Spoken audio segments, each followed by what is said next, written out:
fall is here at last. So I cleaned out all those watermelon vines that went all the way around the garden. So I took out the honeydew type of melon that I had in here. But I ended up with a bunch of these.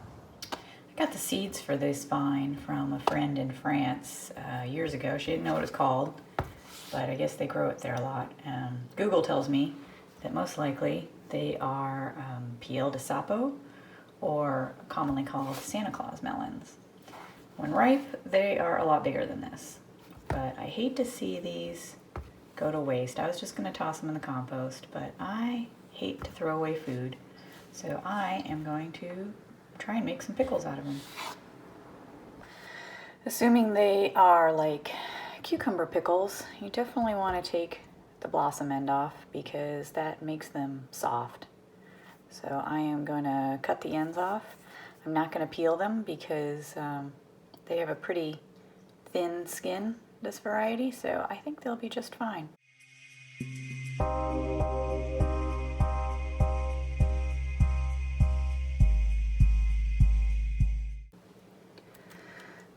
Now these are, they look just like cucumbers, right? So these are definitely going to be some hamburger chips. Some of the more mature ones actually developed seeds, so I am going to scoop those out and make them more into spears, I think. Some of them, I probably should have done this one as spears, but I'm just going to scoop those out and also be hamburger chips. Spears for sure.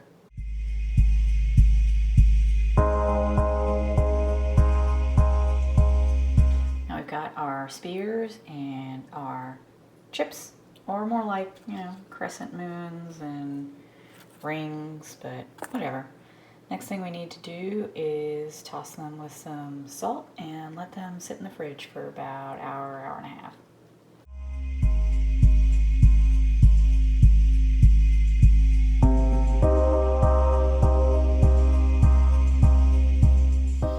Alright, so I have the hamburger slices here in a jar along with some sliced onion, and I also put a few grape leaves in there. Supposedly that keeps them crisp. Not required, or you could use pickling lime, or you can just skip it all together. For the brine, I have a half cup of white vinegar plus a quarter cup of apple cider vinegar, a half cup of sugar, 2 tablespoons of light brown sugar. And the spices, this is a teaspoon of kosher salt, teaspoon of mustard seed, like a pinch of celery seed, and some turmeric. I want to make these spicy bread and butter pickles. I like them sweet and spicy, so I'm going to put a big heap of red chili pepper in there too.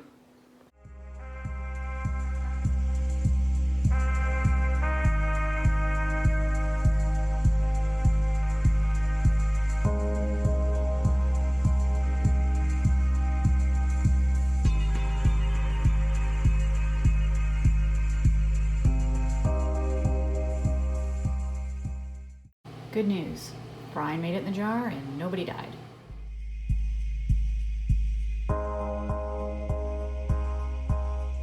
Bonus round, I've got something else planned for these guys. You may have heard of Kool-Aid pickles. Well, I'm going to try something like that, but a lot more natural, using some of our roselles from the garden. I have some that I dried here, and that is going to be our bright pink color and also some flavor. Brine's a little different. I'm just going to use kind of a basic dill pickle brine. This is half water, half vinegar, combination of white vinegar and apple cider vinegar, and dill seeds, a little bit of chili, a lot less than last time, and a teaspoon of salt. And I'm going to start with a half cup of white sugar.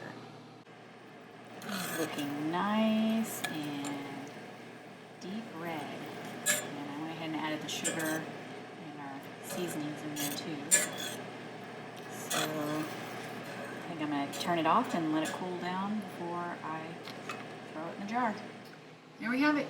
They're ready for the fridge. I am not processing these in a water bath, so they have to stay in the fridge, and I should eat them or give them away or whatever in the next few weeks, but I imagine they'll get eaten in that time. I'm not going to open the left one, the roselle one, for a few days because I wanted to soak in that color and let them get good and pink. I will film an update in a few days. Check it out. It's Tuesday, so Saturday, Sunday, Monday, Tuesday. It's been 3 or 4 days. Look how pink they are. Oh my gosh. It's beautiful. Let's give one of these a whirl. All right, check it out. Mmm, that's good. It's tangy, a little sweet. You got kind of that cranberry roselle flavor in there. And it's that thin skin on that melon. It's just the right amount of crispy. 10/10, highly recommend.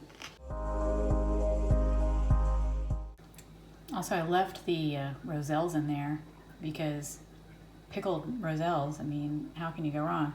Check it out, it looks like a little demigorgon. Also delicious. Cute garnish too. In fairness, we gotta check out the bread and butter rounds or moons as well. And they look gorgeous. Let me see if I can pull one out of here. I have them packed pretty tight. Oh my gosh, all the chili is right on top. This is gonna be hot.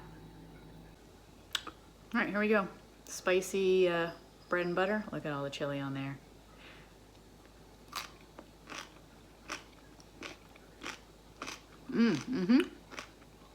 Look at crunch. Definitely some heat. Love it. Yeah, I'm gonna call both of these a success. Try it, you like it.